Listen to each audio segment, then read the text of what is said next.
Minister Petrashko, we're very happy. Thank you very much. We appreciate you joining us. I understand you only have a few minutes before you need to join the cabinet of ministers. So thank you for joining us.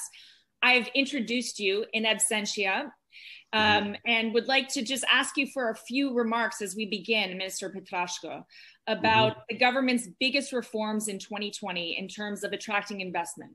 And what are its top priorities going into 2021? What are the government's main instruments to support investors? And what is it doing to make Ukraine a top investment destination? Mr. Minister. Well, thank you, Alexa. So you, in this simple question, the answer to it would require maybe like a couple of hours of discussion there, but I will try just to be, to summarize some of the points. First of all, I think that this year, not speaking about the COVID, because COVID obviously was actually and is continuing to be a major challenge for Ukrainian government and for the economy as a whole. But I think the biggest achievements this year would be the launch of the land reform, the transparent small-scale privatization there. Large-scale privatization has started there, but hasn't been actually as active due to the COVID restrictions there. But the government worked this year and passed to the State Property Fund for further privatization many companies. Just recently, we passed another 180 companies from the Minister of Economy alone. The discussion, and this is a difficult one, but it has been a major step as well, the energy sector reform in terms of green tariffs there, like signing the memorandum on the with the producers of green energy. I think this was very important elements as well. The achievements in terms of the maintaining the clear path towards the open market economy and not going to the backwards in terms of the limiting trade and other things. Signing several free trade agreements, was the most large one being with Ukraine and United Kingdom, and continued negotiations on them. Launch of the discussion on revision of Ukraine-EU free trade deal. It has been 5 years already since EU-Ukraine association agreement signed. And now we are able just to come back to discussion on some of the new guidelines. The change in the vision in terms of how economy should be managed and performed by introducing several projects like in the format of private-public partnership, PPP. And the government worked all this year on the sub-law, the correct word I'm trying to find, like government decrees to allow and fulfill the possibility for companies to engage openly in the public-private partnership contracts, and several contracts has been signed this year. This is a major thing. The relaunch of several institutions in terms of promoting investments and investor interest in Ukraine. And I see Serhiy Tsivkach here as well, and Ukraine Invest is a very important element, and Alexa is in the board as well of this entity. This is important step. Unfortunately, we haven't finished yet, and although we had much better visibility and plans for that investment nanny, so-called legislation, and we have the assurances from the parliament again. Unfortunately, they haven't been able to pass it last periods, that they will pass this legislation, and that will be a great vehicle that will put Ukraine on the map for many international investors. And the legislation there would allow for support of investors into Ukraine for large-scale projects. by providing them with different incentives. So this is something which our neighboring countries are doing in the European Union, and we always had questions from investors in terms of, what Ukraine can offer. And obviously we make many things can offer, but people are looking for some additional comfort. And this legislation will provide us, the government, because the agreements will be signed by the government with the investor, to provide, first of all, political insurance, confidence in terms of the that government supports this investment. Third, economic stimulus up to 30% of the investments over a 10-year period of time, and as well additional assurances on the rule of law as it envisages international arbitrage solutions as a choice, obviously. This one, the incentives which will continue to the next year, financing, the support of the small businesses there. I wanted to say medium, but not small. There, through complete relaunch of the program, we call it in Ukraine 579, but this is actually what would allow some additional compensation within our guidance with European unions that are allowed to be to provide support to the small businesses.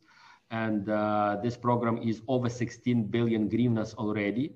And we have a principal decision by the government as well, and as well by support from the Office of the President. This incentive will be continued in 2021. And moreover, we are proposing extending this program. There is an initiative in the EU during COVID times that increases the ability to provide more support to the small businesses. They want to actually implement this in Ukraine as well. I'm slowly moving into 2021. Portfolio investments. About 1 month ago, finally, we received this legislation from the parliament, signed by the president, and this will provide new tools for us, because we as a government working with tools, as every government, laws and regulations are our as well tools, and this tool will provide us with ability to provide so needed access to financing for and here I would say already small and medium-sized businesses going forward. Other elements which has been done in the reform agenda included implementation of an expanding of electronic trade system through ProZorro, putting all government, all state property that for lease through the system. Now it will be available through ProZorro. Also maintaining and establishing different stricter rules to avoid bullying from some not fair competitors in there, like by increasing the threshold, they need to put money if they want to actually stop a tender or something like that. And there has been like tens and tens of such deregulation and transparency improvements that has been done this year. So that's what probably I would say on a brief response to what we have done.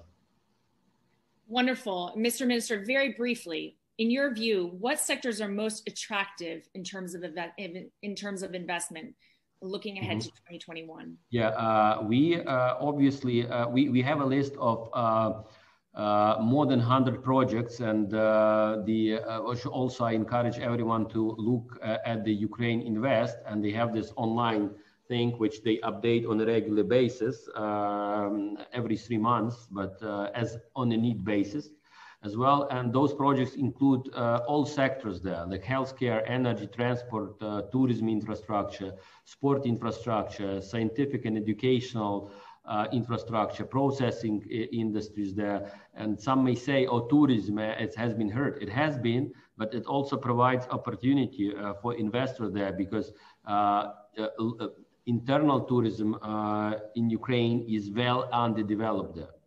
And many Ukrainians, and this will probably be a trend for other countries as well, would first of all look into internal travel, because now with uncertainty in terms of where you travel, what the country's response are, what will happen, it's a foreign countries and everywhere. So people tend actually to choose inbound travel. So that's also very important field for investments. About 40% of those projects that are currently, would say, we as a government market, are in the field of infrastructure and transport there. And also many priority investments are in related with the Zaliznytsia, for example, and future unbundling of that, with access to private cargo, with future access to private locomotives, and this is something which will be interesting. We also encourage, but this is something which we will need still to put on the table to be able to offer it, is the so-called long-term commitments of the government. So we are, it has been several months, but we are working, it's a tough decision, not this decision, but it's a tough work to do, because there are many things need to be changed for that, which will allow government to provide long-term commitments and compensation to investors. For example, why Ukraine cannot build concession roads? Because we understand that every concession road, we're talking about Kyiv, for example, this is like 8 to 10 billion just like for half of it. Obviously, this should be a paid road, because investor otherwise would not be able to cover it there. But it's a long-term commitment there. So we cannot right now sign such commitment for 30 years, saying for someone to come to build it, to have a traffic, but if the traffic is not enough, obviously we need to compensate. Why the government needs it? Because we don't have this kind of money available there. And in terms of Ukraine infrastructure, this is hundreds of billions of dollars there. And with obviously making sure that the access to this, there will be free access to the infrastructure. This is just one example there. And we hope in the second quarter, we will be able to offer already investors such a vehicle, and we'll be asking them to join us in terms of discussion. As well, our slogan, maybe for the Minister of Economy as well, that we want investors, and we want actually investors to produce in Ukraine. We are not saying like buy Ukrainian, we are saying produce in Ukraine. And then this product can be either exported or sold here. And this is something which our objective is. Wonderful. Minister, I'm getting a message that you're due here at your next meeting. We're very grateful to you for taking the time to be with us. Thank you. I thank you, Alexa, and sorry for such a short time there, because today has not really been planned, and it would not be fair like to cancel it, obviously to reschedule, since obviously you will have a great discussion panel. And Morgan, very glad to see you. Nadia, very glad to see you. Andy, hello. Very glad to see you actually on those screens, and many other people who are not on the screen here, because I only see like the first page. So thank you, and have a great working session. Thank you, Minister Petrashko. We're grateful.